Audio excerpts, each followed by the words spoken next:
ak compte boo xam ni 1300 milliards wala lu ko ëpp moo si daal di nekk moom daal le premier ministre nee na dette boo xam ni dañ ko contracté ci ndoddu li nga xam ne nag moo di askan wi te yéeguñu ko loolee mën nañu ko jàppee comme trahison. effectivement mais dette cachée bi yëpp problème bi d'abord le ministre de l'économie ñëw na si.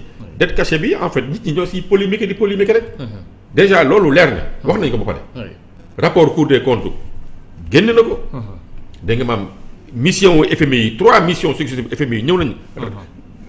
confirmer nañ dette cachée bi. cabinet Mazars ñëw na confirmer dette cachée bi loolu amatul am problème bi mooy nag def nañu précision yi. dette cachée bi ñu ko làqoon mooy suñu partenaires multilatéraux yi ak bilatéraux yi. mais gouvernement bi xamoon na dette cachée baa ngi fi. dette bi caché wuloon ci gouvernement Macky Sall ñoom xamoon nañu amoon nañu bor. waaye problème bi mooy nuñ ko lebee moo dul yoon. d'abord bor bi nga xam ne jaarul assemblée nationale. da nga ko làq sa askan. de 2 bor bi circuit yi ñu ko doon jaarale. c'était pas des circuits yi nga xam ne circuit normal la yi nga xam ne ci état bu organisé noonu lay doxee. yóbbuwuñ ko woon trésor. duñ ko doon wutal ay circuit parallèle di ko wutal ay compte bancaire yoo xam ne gouvernement bi. assemblée nationale amu ci benn contrôle. loolu lu ñuy ñun décrier. 7 milliards de dollars la. bëri na lu mu mën a liggéey bëri na. te gisuñu benn jeexantalam bu mu am. ci économie sénégalaise bi. ba pare lu ci gën a graaw mooy da nga ko contracté. sans l'aval de l'Assemblée nationale. te fii un gouvernement vraiment amul droit dem di jël di lever ay fonds di kii. te ñëwloo assemblée ba assemblée jox la ci ay kii. de 2 bu ñu la ko lebalee ba pare. da nga ko nar a jébbal. ce ministère du budget parce que am na ay programme ay lignes yi nga xam ne si leen lañ nar a alloué. ñu dem fu ñu nar a dem moo gën nga koy wutal ay compte bancaire parallèle di def dépense extra budgétaire ça c'est grave. te Ousmane Sonko lu mu wax c'est vrai ça peut être assimilé à de la haute trahison. parce que tamit un pays organisé réew bu organisé. xaalis bi dafa am circuit bu mu nar a jaar.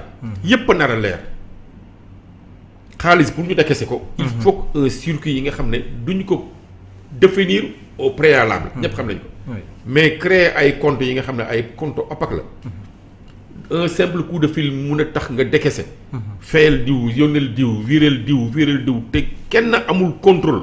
même l'assemblée ne contrôle pas cet argent là. alors loolu lu ñu wax que du dëgg du yoon te benn dëkk ci àdduna bi du doxee noonu. finance publique dafa am nu ñu koy organiser suñu constitution ak suñu administration quand même ñi ngi fi. lépp li nga xam ne décaissement la nar a nekk ak xaalisu réew mi fu ñu ko nar a gérer. dafa nar a am ay cadres yu officiels yi nga xam ne ñoom noo ko nar a gérer. banque centrale lay nekk ak diggante banque centrale ak budget. mais créer ay comptes bancaires ci ay banques privées. loger fa budget état bi.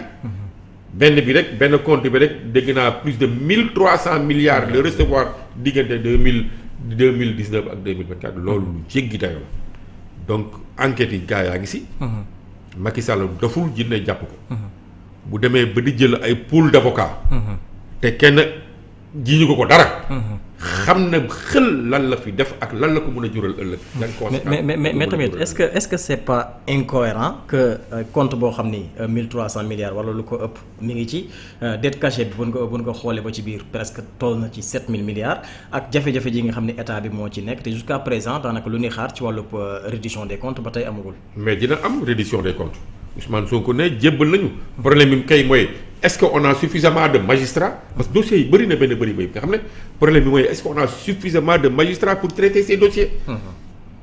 C'est ça le problème. mais est-ce que tamit question de priorité nekku ci parce que booy xool am na. moo tax it dañ koy prioriser mais tamit du gouvernement bi nga xam ne méthode am mooy tëll rek ñu ne dem nañ di jëli waa ji.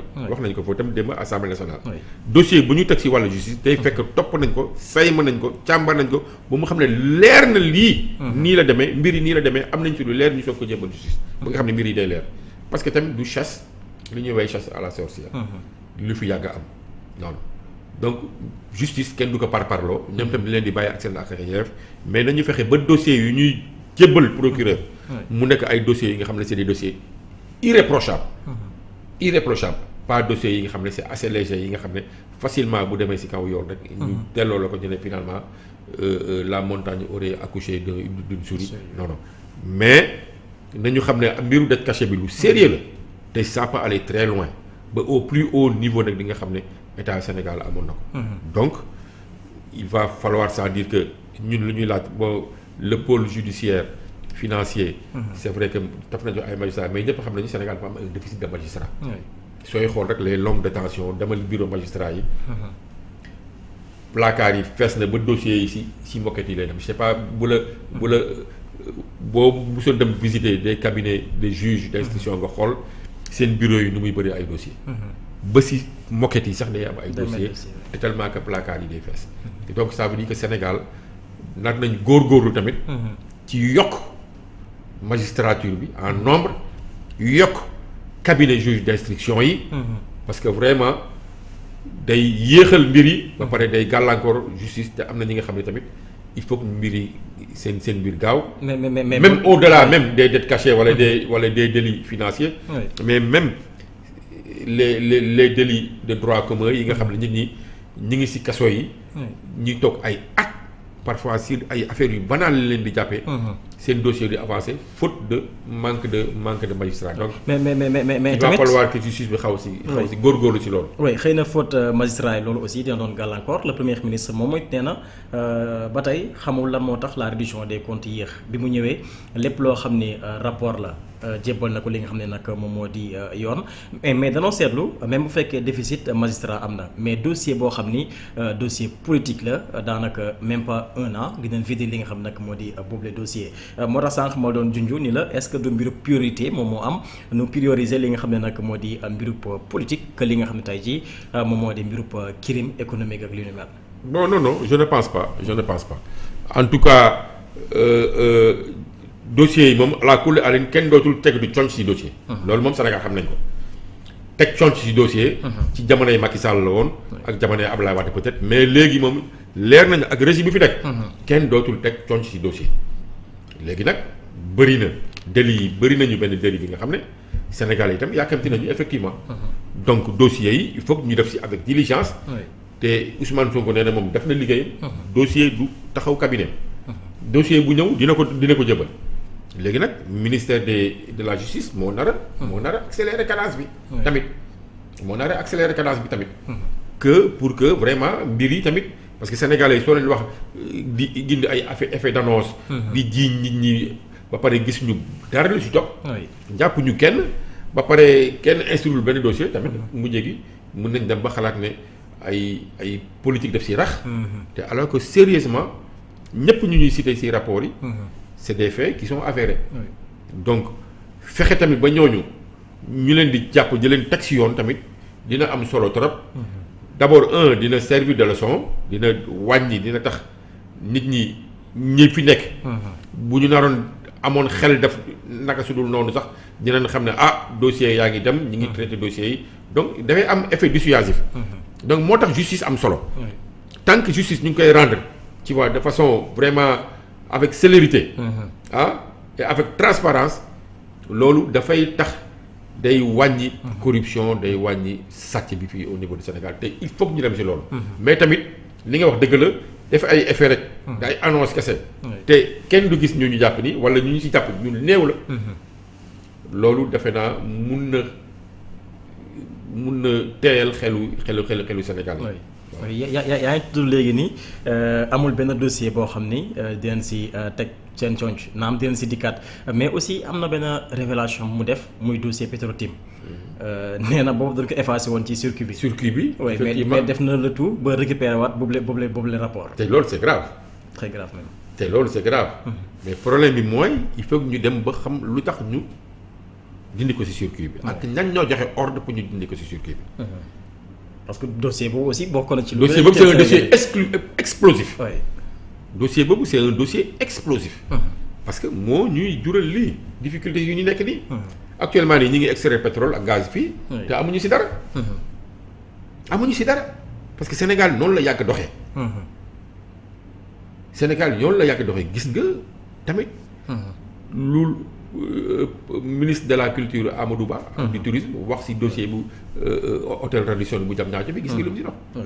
ak conditions yu ñu ko joxee Turquie si la nga xam ne yow yaa ko moom. te loolu yàgg na am Sénégal. autoroute Sénégal bi noonu lañ ko joxee. tubaab bi Eiffage. te yow yaa lépp xaalis defal sa autoroute jébbal ko Eiffage une société française bu koy gérer pour 30 ans. yow yaa lépp sa 1300 milliards. defar terre dégg nga maam. yaa ko moom yaa koy fay wëlbati ko jox ko société française mu koy exploiter. yow doo si am dara. yow yaa defar sa BRT fay si sa ay parce que 200 et quelques milliards. wëlbati ko joxaat ko encore une société française noonu la réewu nguuru Macky Sall doon doxee. ak nguuru Abdoulaye Wade donc loolu c'est inadmissible. dafa mel ni ñun amuñu benn capacité. Sénégalais yi du ñu nëx amuñu dara xamul dara. loolu nag dafa lu mu lay won mooy ñu fi nekkoon c'est pas patriotisme. économique. pour seen ak bëgg seen réew taxu leen woon jóg.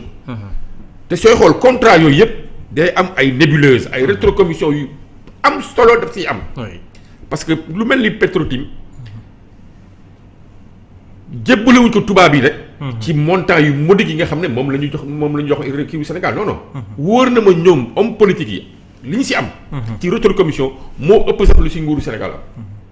te c'est ça qui est dangereux. contrat yi ñuy jox de gestion yi. ay BRT fii ay hôtel Radisson Diamniadio ay autoroute ñuy jox Eiffage. ñuy signaloo contrat yu tubaab yooyu ñoom. sénégalais yooyu te la plupart du temps c'est au haut niveau. ba si présidence de la République day romb sax ministères yi. ñooñu lu ñuy am ci suuf. ci li leen di jox en rétrocommission mooy ëpp sax ñun sénégalais yi lañ ciy am. te loolu dafa doy waar noonu la malheureusement noonu la réew yi nguuru Macky Sall doon fonctionner. te loolu nag malheureusement boo si buggee ñëwaat. kase contrat yi ak ñoom seen gis nga xam nañ leen si fekk. du yomb moom. du yomb. te souvent arbitrage bi nekkul des tribunaux africains wala sénégalais ñoo koy def. ay tribunal arbitral Paris dañ lay yóbbu wala ay New York affaire ki yooyu ñoom xam nañu lu tax. te lu ñu siy fekk boo naree kase contrat yooyu. dafa jéggi dayoo. te rapport boobu aussi ñu ngi siy tudd frère l'ancien président. mais frère l'ancien président. peut-être non la du dara kooku def si ñambaasoon rek. mais président si boppam moo nekk ci biir ci ginnaaw. frère président te nu siy tudd. ay non ma ne président sax si boppam. mooy Macky Sall si boppam moo nekkoon ci ginnaaw réellement. frère am bi écran la woon nii rek. am na lu mu si am. mais lu si magam am moo ëpp fukki téeméeri yoon lu si frère président am. moo taxit rapport boobu. mun a disparaître ci circuit bi. et wóor na ma c'est au plus haut niveau lu ñu joxe ay instructions. pour ñu disparaître au rapport. c'est des instructions reçues au plus haut niveau.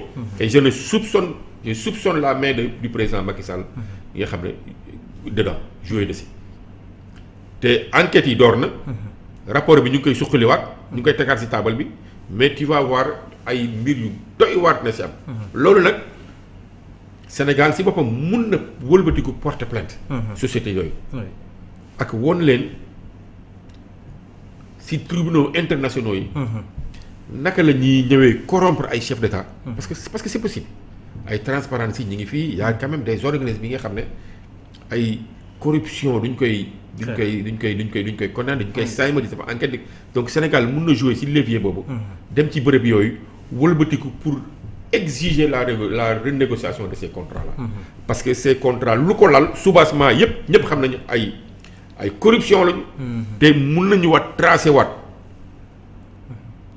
paradis fiscaux yi nga xam ne fa la rétrocommission yi doon jaar. ba pare ñu daan non seulement société yu signé contrat bi. daan président de la République ak nguur bi nga xam ne incarné bien entendu par ay nit ñoo koy def. mais ñoo xam ne ñoom ñooy signé contrat yi nga xam ne amul benn jeexantal. benn kii pour se dire que nit ñi naka la ñu soxoree woon quoi. du ñu soxor ba soxori seen réew. ndaxte gis pétrole ñëpp gis nañu réew yi am pétrole. Sénégal ak wala gaz. réew seen énergie yooyu dafa transformer seen dëkk. Dubaï il y a 40 ans désert la woon. ñëpp gis nañ Dubaï nu mu mel. actuellement nii demal Abu Dhabi demal Qatar. ñooñu ñu am xaalis ba nga xam ne ba xamatuñu ñu koy def. ba di créer ay fonds souverains yi nga xam ne le fonds souverain Qatar yi rek. y a plus de 1400 milliards de dollars. qui est constitué. dañuy jaay am xaalis mais loolu parce que un petit pays comme le Qatar bu mënee def loolu wala un petit pays comme Dubaï su mënee def loolu mastama Sénégal wala ay des pays africains comme le Gabon comme la Guinée équatoriale yi nga xam ne ñoom tamit am nañ loolu ba gis nga xool loolu bu ñu lekkee alors que gisement pétrole yooyu seen sous-sol mënoon na nekk fexe ñu nekk des pays vraiment extrêmement riches loolu c'est un crime impardonnable yi nga xam ne c'est commis par ces régimes là te il faut que ñu situer responsabilité yi selon moi. oui peut-être rapport bi nga xam ni actuellement mi ngi ci taabalu juge comme Ousmane Sonko nee na jàllale na ko xëy na loolu dina tax ñu relancer waat li nga xam ne nag mooy dossier Petro-Tim ak ñun see daal di tudd sànq yaa ngi tudd ni am na rapport yoo xam ne duñ si teg seen loxo mais dafa mel ni rapport bu CSE bokk ci wala rapport bu IGE fa li nga xam ne nag moo ca CSE bi fa madame Aminata Touré nekkee woon. rapport boobu dem jébal nañ ko Ousmane Sonko jébale na ko de wax na rapport bi nit ñaa ngi doon laam-laamee que président moo si bëggoon teg tànk mais rapport bi malheureusement romb na présidence de la République ba pare parce que rapport bi ça a commencé à traiter à l'époque du président Macky Sall donc wëlbatiwaat na ñëwaat na ci bureau premier ministre premier ministre à la kulli aali te nee na sax def na ko da koy jébbal justice parce que fii amul kenn ku ñu fiy laax en commençant par nous le président Ousmane Sonko depuis bu ñu nekkee di opposition ñun yàgg na wax gars yi man yàgg naa fekk ay réunions yi nga xam ne toujours il a été menaçant bés bu ñu jëlee nguur gi bu leen yaakaar ne dinañ fi nommer nit ngay def ay détournement wala ñu jàppale si ay axes de corruption te kenn du la jébal yoon ñëpp lu ñuy jégal président Bassirou Diomaye Faye rappelé na ko ci benn interview am ne bépp membre patriote Pastef bu nga xam ne am nga ndombal tànk yaa xam ministre nga yaa xam DG nga yaa xam vraiment PCA nga ñu dénk la gestion jox tappal la ndombal tànk nga toog ci sa bureau ci sa wéetaayu bureau signé li nga xam ne naka su dul noonu wala def li nga xam ne naka su dul noonu bul espérer solidariser ci parti bi bul espérer solidariser ci gouvernement bi loolu monsieur le président Bassirou Diomaye Faye rappelé na ko ci benn interview donc ça veut dire que c'est un gouvernement transparent qui est là pour lutter contre la corruption et le détournement de deniers publics donc à la kulli alin yaakaaruma kenn dina fi rapport épinglé ba ñu siy jéem a teg seen tànk wala di si teg seen conc loolu yaakaaruma ko si gouvernement bi mais moo taxit le rapport bu nga xam ne CSE la woon malheureusement enquêtes yi si jamonoy Macky Sall la woon annotation yi ñu si am président Macky Sall moo ko def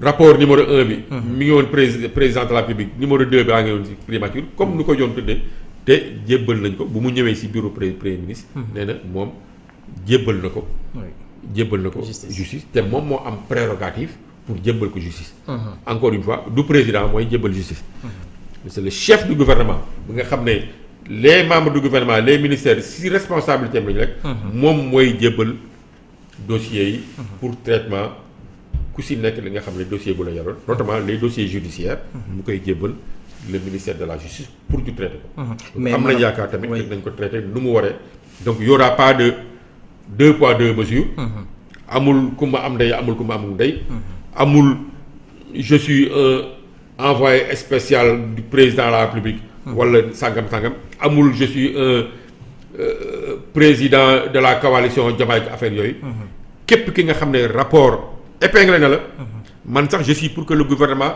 jël ay mesures transitoire relever les de ton fonction en attendant ngay seetal sa dara avant ngay ñëw foofu sax laa bëggoon ñëw parce que tey jii bu ñu xoolee moom position bu mu nekkee dafa mel ni rek dafa am li nga xam ne nag moo di protection parce que rapport IGE bu la épinglé plus de 2 milliards rapport boobu nekk ci kanamu yoon jusqu'à présent nga am li nga xam ne nag moo ndombal tànk ci côté présidence loolu it day mel ni mbiru protection xawoon nag am foofu par rapport ak ni yoon war doxalee. mais moo tax ñun ñu ngi ñaan le président Bassirou Diomaye Faye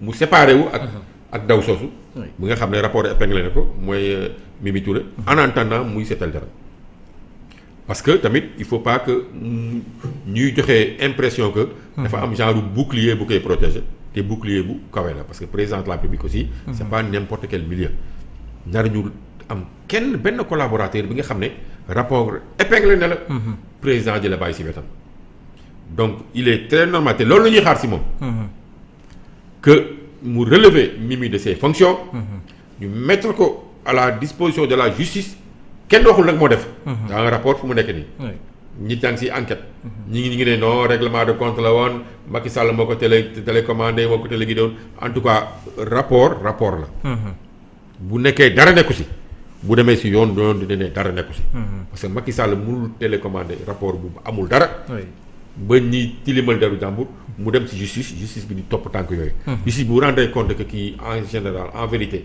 lu ñu ko doon wax lu ñu wax si rapport bi yëpp dara nekku si du ñu koy bàyyi mu dem yoonam mais quand même il faut que ñu am culture boobu nga xam ne moo am si réew démocratique yëpp képp ki nga xam ne am soupçon mi ngi si yow rek yow sax naroo xaar sax yow ñu démettre la démissionnel